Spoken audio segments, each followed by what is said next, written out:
Gas, অম্বল, বুক জ্বালা, এমনকি ঠান্ডা লাগা, কৃমি প্রত্যেক মানুষের কম বেশি হয়ে থাকে। বাচ্চা বড় সবারই কিন্তু হয়ে থাকে।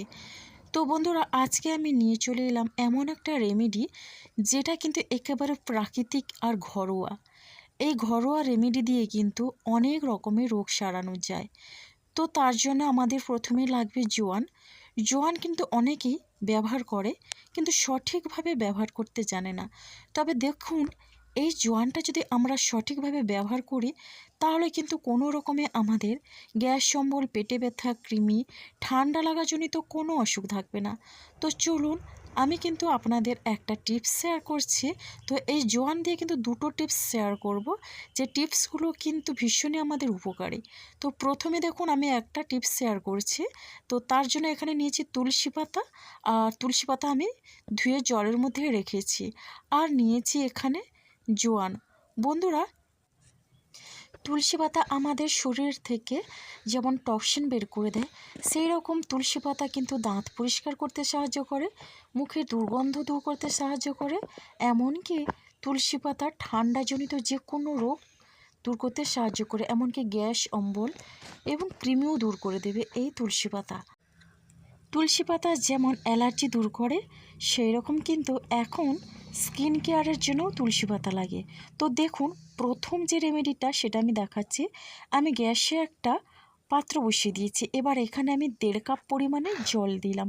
বন্ধুরা দেখুন, এই জলটার মধ্যে এখন আমি এখানে দিয়ে দেব জোয়ান। তো প্রথমেই এখন দেখুন 1 চামচ পরিমাণে আমি জোয়ান দিয়ে দিলাম। তো এই জোয়ানটাকে একটু ফুটিয়ে নিতে হবে। আর সঙ্গে দেব আমি এখানে তুলসী পাতা। দেখুন, এখানে আমি বেশ কয়েকটা তুলসী পাতা আমি রেখেছি। এই তুলসী পাতা আমি দিয়ে দেব। আমরা কিন্তু ঠান্ডা লাগলে অনেক সময় সকালে উঠে 2 থেকে 4টা তুলসী পাতা খেয়ে নিই। তুলসী পাতা ব্যবহার করার নিয়মও আছে। তো দেখুন, তুলসী পাতা কিন্তু আমাদের শরীরকে বিভিন্ন রকমভাবে উপকার করে। তাই আমরা তুলসী পাতা এইভাবেই ব্যবহার করব। দেখুন, জোয়ান আর তুলসী পাতাটাকে আমি বেশ ভালোভাবে ফুটিয়ে নেব। এটা কিন্তু খুব সুন্দরভাবে ফুটিয়ে নিতে হবে। আর এখান থেকে কিন্তু সুন্দর একটা কালার আসবে।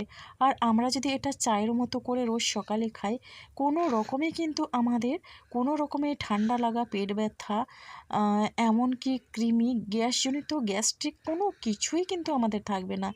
দেখুন বন্ধুরা, এখন আমি হাই ফ্লেমে রেখে তুলসী পাতা আর জোয়ানটাকে বেশ ভালোভাবে ফুটিয়ে নিয়েছি। আর দেখুন, কালারটা কিন্তু সুন্দর একটা এসছে, সুন্দর কালার চলে এসছে। আর এইরকম কালার রেখে কিন্তু এটা আমি ছেঁকে নেব। তবে 1.5 কাপ যে ছিল, 1.5 কাপ থেকে কিন্তু আমি এখানে 1 কাপ পরিমাণে করে নেব। তুলসী পাতা কিন্তু ভীষণই কার্যকরী গুণ আছে। বন্ধুরা, তুলসী পাতা এইভাবে ব্যবহার করুন, দেখবেন বিভিন্ন রোগ কিন্তু আমাদের শরীর থেকে দূর হয়ে যাবে। দেখুন, এখন আমি ফুটিয়ে নিয়েছি এইভাবে। কালারটা দেখুন, ভীষণ সুন্দর একটা কালার এসছে। এখন আমি এটা ছেঁকে নেব। বন্ধুরা, চায়ের মতো করে যদি এটা খাওয়া যায় রোজ সকালে, কোনো রকমেই কোনো অসুখ বিসুখ আমাদের আসবে না। তুলসী পাতার যেসব গুণগুলো আছে আর জোয়ানের যেসব গুণগুলো আছে, সেগুলো কিন্তু আমাদের শরীরের জন্য ভীষণই উপকারী।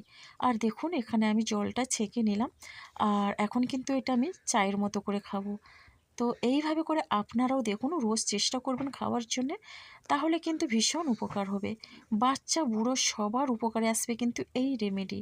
তো দেখুন, এখন আমি একটা কাপের মধ্যে নিয়ে নিচ্ছি। বন্ধুরা, এই রেমেডিটা যদি আপনাদের ভালো লেগে থাকে, তাহলে অবশ্যই লাইক, শেয়ার, কমেন্ট এবং সাবস্ক্রাইব করে আমার পাশে থাকবেন। নতুন বন্ধুরা এখনও যারা চ্যানেলটিকে সাবস্ক্রাইব করেননি, প্লিজ সাবস্ক্রাইব করে পাশে থাকা বেল আইকনটি প্রেস করে নোটিফিকেশান অল করে দেবেন। তাহলে কিন্তু সবার আগে আপনারা আমার নোটিফিকেশান পেয়ে যাবেন। তো দেখলেন, এইভাবে করে আমি একটা চায়ের মতো করে একটা বানিয়ে নিলাম হেলথ ড্রিঙ্ক। আর দেখুন, এটা কিন্তু ভীষণই কার্যকারী। ঠান্ডা লাগা আর গ্যাসের সমস্যা দূর করার জন্য দেখিয়ে দিলাম একটা রেমেডি। এরপরে দেখুন আরও একটা রেমেডি, যেটা কিনা আমাদের কৃমি দূর করতে সাহায্য করবে। বন্ধুরা, এখানে আমি 2 চামচ পরিমাণে নিয়েছি জোয়ান।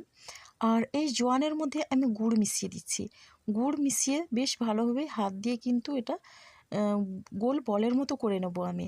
আর এই গুড় কিন্তু জোয়ানের সঙ্গে একটু মিশিয়ে চিবিয়ে চিবিয়ে বেশ ভালোভাবে খেয়ে একটু জল খেয়ে নিতে হবে। তাহলে দেখবেন কৃমি কিন্তু একেবারে গায়েব হয়ে যাবে। আর এই কৃমির জন্যে কিন্তু আমাদের মাথা ঘোরা, গা বমি বমি ভাব, এমনকি ক্ষুধা মন্দা, গ্যাস্ট্রিকের সমস্যা অনেক সময় হয়ে থাকে। এমনকি এই কৃমি কিন্তু বিভিন্ন ভাবে প্রভাব ফেলে আমাদের শরীরের মধ্যে। তো দেখুন বন্ধুরা, এখন এই রেমেডিটা যদি একবার ব্যবহার করে থাকেন তাহলে কিন্তু বুঝতে পারবেন কতটা কার্যকরী। তো বন্ধুরা, এখন এইভাবে মিশিয়ে নিচ্ছি। তবে আর একটু আমার গুড়ের প্রয়োজন, তো আর একটু আমি গুড় দিলাম, আর গুড় দিয়ে আবারও মিশিয়ে নেব। আপনারা চাইলে কিন্তু এটা একটু কড়াইও নেড়ে নিতে পারেন। তো এইভাবে করে আমি হাতে মিশিয়ে নিচ্ছি। দেখুন, এটা কিন্তু এইভাবে গোল মণ্ড একটা তৈরি করে নিতে হবে। এটা কিন্তু ছোট ছোট বড়ির মতো করে আপনারা রেখে রেখে কিন্তু প্রতিদিন খেতে পারেন। আর এটা কিন্তু যে কোনো সময় আপনারা ভাত খাওয়ার পরে কিংবা সকালে খালি পেটে যে কোনো সময় খাওয়া যেতে পারে। ভাবছেন জোয়ান কিভাবে কাজ করবে? হ্যাঁ বন্ধুরা, অবশ্যই জোয়ান কিন্তু ভীষণই কার্যকরী। গ্যারেন্টি দিয়ে বলতে পারি, এই রেমেডিটা ব্যবহার করার পরে আপনারা কিন্তু ভীষণই উপকৃত হবেন। বন্ধুরা, এইভাবে গোল মণ্ড করে কিন্তু আপনারা রেখে দিতে পারেন। আর এটা কিন্তু বেশি করে বানিয়ে রেখে রেখে অবশ্যই খাওয়া যেতে পারে। তো আজকে রেমেডি কিন্তু ভীষণই কার্যকরী, এই জোয়ান গুড়ের এই রেমেডিটা। এটা কিন্তু চিরতরে কৃমি দূর হয়ে যাবে। আর এই জোয়ান রেমেডিটা হচ্ছে পায়খানা দূর করবে, পেট ফাঁপা, গ্যাস অম্বল সব কিছু কিন্তু দূর করবে এই রেমেডি। তো আজকের আমার এই রেমেডিটা কেমন লাগলো অবশ্যই আপনারা একটা কমেন্ট করবেন। আপনাদের একটা মিষ্টি কমেন্ট কিন্তু আমাকে অনেকটা উৎসাহ দেয় নতুন নতুন ভিডিও বানানোর জন্যে। রোজ রাত্রে খাওয়ার পরে কিন্তু যদি এই জোয়ানটা গুড়ের সঙ্গে ব্যবহার করে থাকেন, তারপর বেশ ভালোভাবে চিবিয়ে খেয়ে জল খেয়ে নেবেন, দেখবেন ৩-৪ দিন এইরকম করলে কোনো রকমে কিন্তু কৃমি থাকবে না। এমনকি গ্যাস অম্বল, ঠান্ডা লাগার যে কোনো রোগ কিন্তু চলে যাবে। তো বন্ধুরা, 2 রকমভাবে আমি দেখিয়ে দিলাম রেমেডিগুলো, ভীষণই কার্যকরী। তো আজকের আমার এই রেমেডিটা এই পর্যন্ত। আগামীকাল আসবো আবার একটা নতুন ভিডিও নিয়ে। আপনারা সবাই সুস্থ থাকুন, ভালো থাকুন। অসংখ্য ধন্যবাদ আর অনেক অনেক ভালোবাসা রইল।